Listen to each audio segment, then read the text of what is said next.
Summary of A Tale of Two Cities by Charles Dickens. The book starts in the late 1775. Mr. Jarvis Lorry goes to Dover because he wants to see Lucie Manette as part of a mission ordered by his company, Tellson's Bank. While on the road, Mr. Lorry gets a strange message and responds with the words "recalled to life." Lucie finds out from Mr. Lorry that her father, Dr. Alexander Manette, is still alive, even though she thought he was dead. Over 18 years, Dr. Manette had been locked up in the Bastille without anyone knowing. But his old servant, Monsieur Defarge, who now runs a rebel wine shop in Paris, got him out of jail and hidden him in the attic of the shop. At the same time, Madame Defarge, Defarge's wife, quietly knits into her knitting the names of the Revolution's enemies. When Mr. Lorry and Lucie get to Paris, they find Manette making shoes over and over again in a dark spot. He is crazy because he spent so much time in jail. He is carefully put back together by Lucie, and they go back to London. It's 1780 years ago. Charles Darnay is being tried in London for treason as a spy. Lucie and Dr. Manette come because they met Darnay on their way back from France. Even though Mr. Stryver is the defense lawyer, the case is won by Sidney Carton, who looks bored.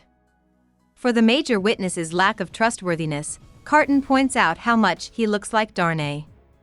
In France, the rich upper class lives in comfort and doesn't care about the poor who are suffering. It's careless for Marquis Saint-Evremond to let his carriage hit and kill a child. Charles Evremond, aka Darnay, his nephew, has come back to France to leave his family and meets him at his castle. The Marquis is killed while he sleeps that night. Charles, Stryver, and Sidney Carton all visit Dr. Manette and Lucie a lot when they are back in England. Mr. Stryver wants to ask Lucie to marry him, but Mr. Lorry tells him that she probably won't say yes. Carton also likes Lucie, and he tells her that she makes him think that he still has some good in him, even though his past is bad. Dr. Manette agrees to Charles's marriage to Lucie, but Manette won't tell Lucie what Charles's real name is until the wedding day. When Dr. Manette finds out that Charles is an Evremond on the wedding day, he goes back to making shoes like crazy. Mr. Lorry helps him get better. Charles and Lucie are going to have their own baby soon. It's the year 1789. The people are led by Defarge to destroy the Bastille. He looks through Dr. Manette's old cell and finds a letter tucked away in the chimney. The new republic is officially established, but its people become very aggressive and start killing and jailing nobles. Gabelle, who used to work for Charles, writes a letter from jail asking for help. When Charles sneaks off to Paris, he is caught right away and put in jail. Mr. Lorry goes to Paris for work, and soon Lucie and Dr. Manette join him. People in the area look up to Dr. Manette because he is in jail. He uses his power to get Charles a hearing, but it takes more than a year. Lucie walks by the jail every day in the hopes that Charles will see her. Charles is finally set free after Dr. Manette gives his testimony. But that same night, he is arrested again on charges made by Monsieur and Madame Defarge. The Crunchers and Miss Pross have come to Paris to help. They meet Solomon Pross, Miss Pross's brother, on the street.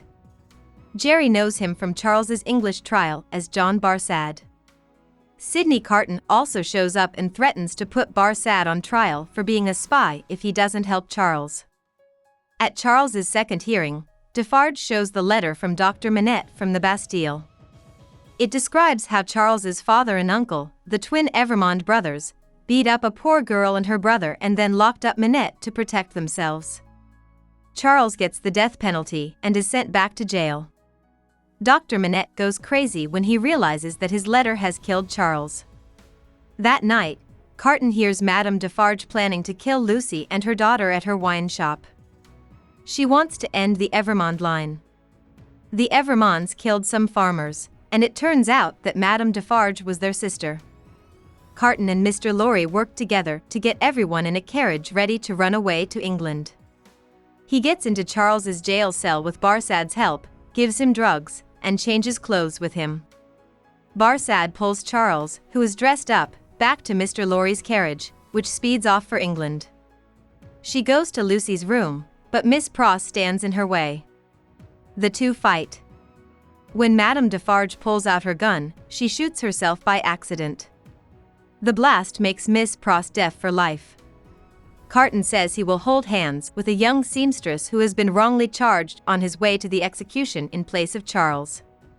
He knows, as he dies, that his sacrifice was the best thing he has ever done. About the author. Dickens was born in Portsmouth and went to London with his family when he was 10 years old.